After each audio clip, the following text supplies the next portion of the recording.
স্বাগত দীপ্ত সংবাদে, সাথে আছে আমি কাজী আসিফুজ্জামান। নির্বাচনী সফরে আজ সিলেট যাচ্ছেন বাংলাদেশ জামায়াতে ইসলামীর আমির শফিকুর রহমান। বেলা ৩টায় ঐতিহাসিক সিলেট সরকারি আলিয়া মাদ্রাসা মাঠে নির্বাচনী জনসভায় বক্তব্য দেবেন তিনি। এতে সিলেট জেলার ৬টি আসনে জামায়াত ও ১১ দলীয় জোটের প্রার্থীরা এবং সুনামগঞ্জ জেলার 4টি আসনের জামায়াত ও ১১ দলীয় জোটের প্রার্থীরা পরিচয় করে দেবেন জামায়াতের আমির। এর আগে তিনি হবিগঞ্জ ও মৌলভীবাজারে জনসভায় যোগ দেবেন। সময়ে স্বল্পতার কারণে সুনামগঞ্জের জনসভা বাতিল করা হয়েছে।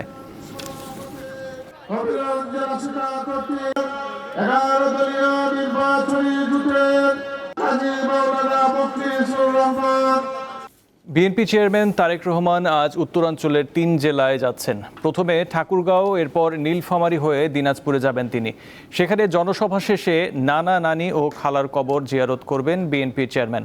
দীর্ঘ 23 বছর পর তারেক রহমানকে সামনে থেকে দেখার অপেক্ষায় এই অঞ্চলের নেতাকর্মীরা। এর আগে দলের মহাসচিব মির্জা ফখরুল ইসলাম আলমগীরের নির্বাচনী এলাকায় সফর করবেন তিনি। সেখানে এরই মধ্যে ঠাকুরগাঁও বালক উচ্চ বিদ্যালয়ের মাঠে জনসমাগম বাড়ছে। ঢাকা থেকে সৈয়দপুর বিমানবন্দর পৌঁছার পর সেখান থেকে হেলিকপ্টারে জনসভাস্থলে যাবেন বিএনপি চেয়ারম্যান।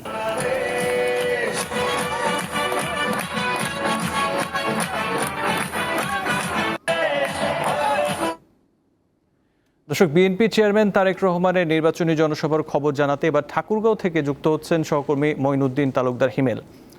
হিমেল, জনসভা কখন শুরু হতে পারে? তার এ সফর ঘিরে নেতাকর্মী সহ সাধারণ মানুষের মাঝে কেমন উচ্ছ্বাস দেখছেন? বিএনপির নেতাকর্মী থেকে শুরু করে সাধারণ মানুষের মাঝে একটি বিশেষ উচ্ছ্বাস আমি লক্ষ্য করেছি। এই তারেক রহমানের সফর ঘিরে ঠাকুরগাঁও শহরের যে প্রধান প্রধান সড়কগুলো ছিল সেগুলো বিভিন্ন রকমের ব্যানার হয়েছে এবং ঠাকুরগাঁও বয়েজ স্কুল যে বড় মাঠটি রয়েছে এখানে মূলত তারেক রহমান।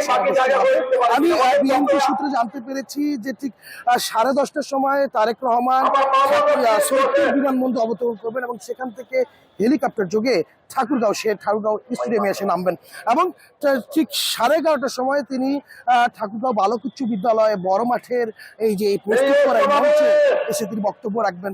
এবং আমি লক্ষ্য করেছি সেই সকাল 9টা থেকেই ঠাকুরগাঁও জেলার বিভিন্ন স্থানের বিভিন্ন স্তরের নেতাকর্মীরা ঠাকুরগাঁও বড় মাঠ চত্বরে আসতে শুরু করেছে। আমি বিএনপি নেতাকর্মীদের সাথে কথা বলে যতটুকু জানতে পেরেছি যে তারা আশা করছে যে বিএনপি নেতাকর্মী থেকে শুরু করে সাধারণ মানুষেরা এই বড় মাঠের এই আবার সমাবেশ স্থলে আজ এখন পর্যন্ত যদি আমি লক্ষ্য করেছি যে প্রায় লক্ষাধিক লোক ইতিমধ্যে ঠাকুরগাঁও বড় মাঠ চত্বরে চলে এসেছে এবং ঠাকুরগাঁও শহরের বিভিন্ন পয়েন্টগুলোতে মাইক লাগিয়ে একটি রমরম একটি পরিবেশের তৈরি হয়েছে ঠাকুরগাঁও শহর জুড়ে এবং ঠাকুরগাঁও প্রশাসনও এই কার্যক্রমের আগমন ঘিরে সোচ্চার হয়েছে যে কোনো অনাকাঙ্ক্ষিত ঘটনা এড়াতে তারা কাজ করে যাচ্ছে। আমি এই বিষয়ে বিএনপি নেতাকর্মী সহ সাধারণ মানুষের বেশ কিছু চাওয়া রয়েছে তারেক রহমানের কাছে। তারেক রহমানের সরকার যদি গঠন করতে পারে তাহলে ঠাকুরগাঁও বিমানবন্দর, ঠাকুরগাঁও পাবলিক বিশ্ববিদ্যালয়, ঠাকুরগাঁও মেডিকেল কলেজ সহ বিভিন্ন রকমের তারেক রহমান পর্যন্ত পৌঁছাবে এবং তারা আশা করছে যে তারেক রহমান সেই ঘোষণাগুলো দেবেন যে বিএনপি সরকারে আসলে এই ঠাকুরগাঁওর মানুষের যে চাহিদাগুলো আছে, যে আশাগুলো আছে সেগুলো পূরণে তিনি বক্তব্যে সেই পূরণের কথা তিনি বলবেন। আসিফ, এই ছিল ঠাকুরগাঁও তারেক রহমানের সমাবেশ থেকে আমার কাছে। জি, ঠাকুরগাঁও থেকে ছিলেন আমাদের প্রতিনিধি। চলে যাচ্ছি পরের সংবাদে। বৈষম্যহীন আর্থ সামাজিক কাঠামোর বাংলাদেশ গড়তে 51 দফা নির্বাচনী ইশতেহার ঘোষণা করেছে বিএনপি। দলটির চেয়ারম্যান তারেক রহমান রাজধানীর একটি হোটেলে শুক্রবার এটি উপস্থাপন করেন। এতে দুর্নীতিমুক্ত দেশ প্রতিষ্ঠা এবং জুলাই সনদ বাস্তবায়নের প্রতিশ্রুতি রয়েছে। ত্রয়োদশ জাতীয় সংসদ নির্বাচন সামনে রেখে শুক্রবার বিকেলে রাজধানীর সোনারগাঁও হোটেলে ইশতেহার ঘোষণার আয়োজন করে বাংলাদেশ জাতীয়তাবাদী দল বিএনপি। এতে দলটির 51 দফা পরিকল্পনার কথা তুলে ধরেন দলটির চেয়ারম্যান তারেক রহমান। জাতীয় নির্বাচনকে সামনে রেখে বিএনপির পরিকল্পনাগুলো ম্যানিফেস্টো আকারে আমি আপনাদের সামনে সংক্ষেপে এখন উপস্থাপন করতে চাই। তিনি জানান, অঞ্চল ভিত্তিক সুষম উন্নয়ন, প্রান্তিক ও নিম্ন আয়ের মানুষ ও কৃষকদের সুরক্ষায় ফ্যামিলি কার্ড ও কৃষক কার্ড চালু করা হবে। প্রত্যেক গৃহিণী হাতে আমরা একটি কার্ড পৌঁছে দিতে চাই, সেটির নাম হবে ফ্যামিলি কার্ড। আমরা আরেকটি কার্ড ইন্ট্রোডিউস করতে চাচ্ছি, সেটাকে আমরা বলছি ফার্মার্স কার্ড বা কৃষক কার্ড। মানসম্মত শিক্ষা ও চিকিৎসা ব্যবস্থা, কর্মসংস্থান সৃষ্টি, কারিগরি ও উদ্যোক্তা সহায়তা এবং মেধাভিত্তিক নিয়োগ নিশ্চিত করবে বিএনপি। আমরা সিদ্ধান্ত গ্রহণ করেছি যেসব বন্ধ শিল্প আছে প্রত্যেকটির জন্য দরকার হলে আলাদা আলাদাভাবে বসে আমরা পলিসি বের করব যে ওই শিল্পগুলোকে যাতে আবার চালু করা যায় এবং সেখানে যাতে আবার অর্থনৈতিক কর্মচাঞ্চল্য শুরু হয়, সেখানে যাতে আবার নতুন করে কর্মসংস্থানের ব্যবস্থা হয়। তিনি বলেন, পরিবেশ সুরক্ষা ও জলবায়ুর সহনশীলতা নিশ্চিতে নদী খাল খনন ও পুনঃখনন এবং বৃক্ষরোপণ কর্মসূচি নেওয়া হবে। আমাদের দেশের বিভিন্ন জায়গায় বিভিন্ন হাওড় কারণে বিভিন্ন প্রাকৃতিক দুর্যোগ বা বন্যা হয়ে থাকে। এই প্রাকৃতিক দুর্যোগ এবং বন্যাকে নিয়ন্ত্রণ করার জন্য অবশ্যই আমাদের টেকসই বাঁধ দরকার এবং ব্লু ইকোনমি, এটির মাধ্যমে আমাদের হাওড় জায়গাগুলো আবার দেখতে অনেক সুন্দর, দেখতে যেহেতু সুন্দর এইগুলো, সেই জন্য এগুলোর মাধ্যমে আমরা এগুলোকে প্রোটেক্ট করার মাধ্যমে আমরা উপকূল উন্নয়ন বোর্ড গঠনের একটি পরিকল্পনা আমাদের আছে। ধর্মীয় ও সামাজিক সম্প্রীতি সুদৃঢ় করা এবং সংবিধানে আল্লাহর প্রতি পূর্ণ বিশ্বাস ও আস্থা সংযুক্ত করা হবে বলে জানান এই নেতা। বিএনপি সরকার গঠনে সক্ষম হলে আমরা সংবিধানে সর্বশক্তিমান আল্লাহর প্রতি পূর্ণ আস্থা ও বিশ্বাস এই রাষ্ট্র পরিচালনার মূলনীতি হিসাবে আমরা সংবিধানে এটিকে পুনঃস্থাপন করতে চাই। যে ব্যক্তি প্রধানমন্ত্রী হবেন তার মেয়াদ 10 বছরের বেশি হবে না। নারীদের কল্যাণ, জুলাই সনদ বাস্তবায়ন, সংস্কার এবং মুক্তিযুদ্ধের সঠিক ইতিহাস তুলে ধরবে বিএনপি। আমাদের 2030 ভিশন বা 27 দফা উপস্থাপন করেছিলাম, তখন 31 দফা বা জুলাই সনদের বিষয়টি তখন ছিল না। যেহেতু এটি আমাদের জাতির জন্য সবকিছু মিলে একটি অত্যন্ত জরুরি বিষয়, সেই জন্য এটিকে আমরা সামনে নিয়ে এসেছি। কাজে আমাদের জাতি গঠন এবং গণতন্ত্রের ভিত্তিকে যদি আমাদের শক্তিশালী করতে হয়, আমরা বিশ্বাস করি যে 31 দফা এবং জুলাই সনদের যেটি আছে সেটিকে অবশ্যই আমরা বাস্তবায়ন করব। অর্থনীতির পুনরুদ্ধার এবং অনিয়ম ও দুর্নীতির বিরুদ্ধে বিএনপির শক্ত অবস্থান থাকবে বলে জানান তারেক রহমান। জবাবদিহিটা স্থানীয় পর্যায় থেকে তৈরি হবে। জবাবদিহিতা যখন স্থানীয় পর্যায় থেকে তৈরি হবে, মানুষের জীবনমান উন্নয়ন হতে তখন বাধ্য, দুর্নীতি কমে আসতে তখন বাধ্য। প্রকৃত উন্নয়ন বলতে যা বোঝায়, আইন শৃঙ্খলা বলতে যা বোঝায়, সকল কিছু তখন ধীরে ধীরে ভালোর দিকে এগোতে থাকবে। এই ইশতেহার কেবল একটি নির্বাচনী প্রতিশ্রুতি নয়, এটি একটি নতুন সামাজিক ও রাষ্ট্রীয় চুক্তির ঘোষণা। প্রতিশোধ নয়, ন্যায় ও মানবিকতার রাজনীতিতে বিএনপি বিশ্বাস করে বলে এতে উল্লেখ করা হয়। প্রদান করা এবং সেটির মাধ্যমে। সঞ্জিতা প্লাবনী, দীপ্ত সংবাদ, ঢাকা। দর্শক, যেমনটা বলছিলাম, জামায়াতের আমিরের নির্বাচনী জনসভার খবর জানাতে হবিগঞ্জ থেকে যুক্ত আছেন সহকর্মী আখলাস আহমেদ প্রিয়। চলে যাব তার কাছে। প্রিয়, জামায়াতের আমির কি জনসভায় যোগ দিয়েছেন? দলের অন্যান্য নেতারা বক্তৃতায় কি বলছেন?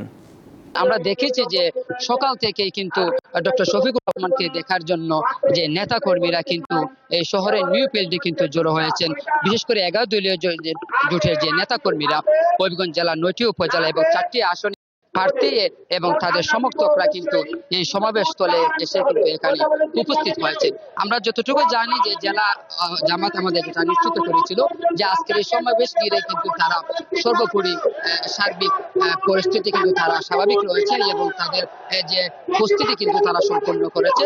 সবকিছু ঠিক থাকলে জামাতের আমির কিন্তু কিছুক্ষণের মধ্যেই তিনি সভায় প্রধান অতিথির বক্তব্য। এর আগে কিন্তু আমরা যে আমাদেরকে নিশ্চিত করেছিল যে ডক্টর শফিকুর রহমান কিন্তু হেলিকপ্টার যুগে কিন্তু সেই হবিগঞ্জ শহরের যে আধুনিক স্টেডিয়াম আছে সেখানে তিনি অবতরণ করবেন, এর পরপরই কিন্তু সমাবেশ স্থলে আসবেন। আমি যদি আপনাদেরকে একটু দেখাতে যাই যে হবিগঞ্জ শহরের নিউ ফিল্ডের যে সমাবেশ কিন্তু এখন শুরু হয়েছে, বিশেষ করে এখানে স্থানীয় নেতৃবৃন্দ এবং যে এখানে যে 11 দলীয় জোটের যে প্রার্থীরা রয়েছেন এবং হবিগঞ্জ 3 আসনে কিন্তু জামাতের প্রার্থী কাজী মহসিন আহমেদ সহ 11 দলীয় প্রার্থীরা কিন্তু এখানে জড়ো হয়েছেন এবং আমরা দেখেছি যে অনেক নারীরাও কিন্তু তারা এসেছেন। বিশেষ করে জামাতের যে নেতা কর্মীরা রয়েছেন তারা মূলত যে শফিকুর রহমান একটা আগ্রহ তারা প্রকাশ করছেন। দীর্ঘদিন পর এই যে বিশাল নির্বাচনী সমাবেশে তিনি এখানে যোগ দিচ্ছেন। আমি যদি আপনাকে আগ্রহ জানাতে চাই যে আজকের এই সমাবেশ ঘিরে কিন্তু প্রশাসন কিন্তু নিরাপত্তার বেষ্টনী সেখানে স্থাপন করেছে। বিশেষ করে আমরা দেখেছি পুলিশের পক্ষ থেকে ওয়াচ টাওয়ার দেওয়া হয়েছে, পাশাপাশি সার্বিক নিরাপত্তায় কিন্তু তারা তৎপর রয়েছে। সবকিছু স্বাভাবিক থাকলে কিন্তু জেলা বাংলাদেশ জামাতের আমির শফিকুর রহমান কিন্তু কিছুক্ষণের মধ্যেই তিনি সভা মঞ্চে উঠবেন এবং সেখানে বক্তব্য রাখবেন। আসলে আজকের এই সভাকে ঘিরে কিন্তু নেতা কর্মীদের মধ্যে কিন্তু চাঞ্চল্য ফিরে এসেছে।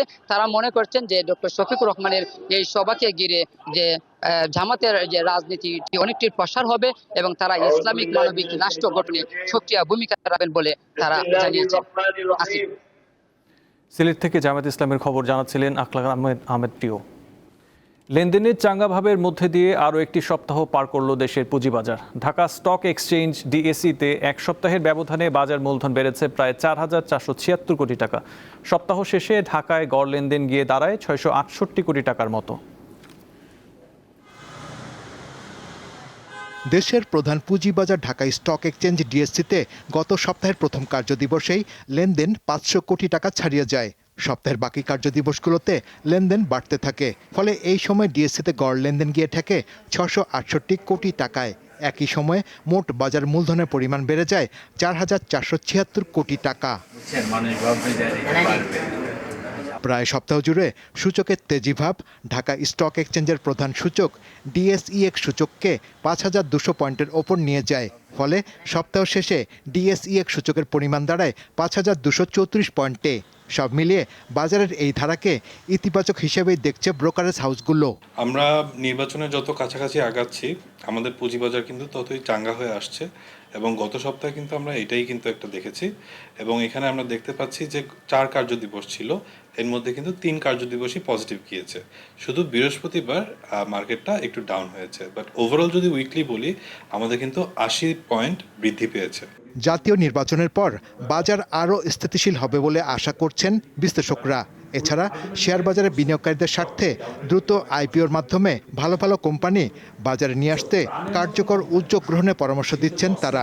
আইপিও যদি না আসে একটা বাজার কিন্তু আপনি যতই বলি আন্ডার ভ্যালু, যত কিছুই বলি ইনভেস্টারের জেনুইন নতুন ইনভেস্টারের পার্টিসিপেশন কিন্তু আসবে না। আমাদের একটা নতুন আইপিও খসড়া হয়েছে, এটাকে আমরা অ্যাডপ্ট করে খুব শীঘ্রই কিন্তু আমাদের যত স্টেক হোল্ডার্স আছে, আপনি মার্চেন্ট ব্যাংক বলেন, ইস্যু ম্যানেজার বলেন, Dhaka stock exchange, Chittagong stock exchange, পিসেক, প্রতিটা ইন্টারমিডিয়েটকেই কিন্তু যেভাবেই হোক ভালো ভালো কোম্পানিকে মার্কেটে লিস্টিং করার জন্য একটা পদক্ষেপ নিতে হবে। সূচকের উত্থান পতন পুঁজিবাজারের একটি স্বাভাবিক ধারা। এ অবস্থায় হুজুগে বিনিয়োগ না করে দেখে শুনে বুঝে বিনিয়োগ করার পরামর্শ দিচ্ছে বাজার নিয়ন্ত্রক সংস্থা বিএসইসি। শাহরিয়ার ইমন, দীপ্ত সংবাদ, ঢাকা। এই ছিল এখনকার মতো। পরের সংবাদ দেখার আমন্ত্রণ রইল। এছাড়াও তথ্য বিনোদনের জন্য চোখ রাখুন দীপ্ত টিভির ডিজিটাল প্ল্যাটফর্মগুলোতে। ধন্যবাদ।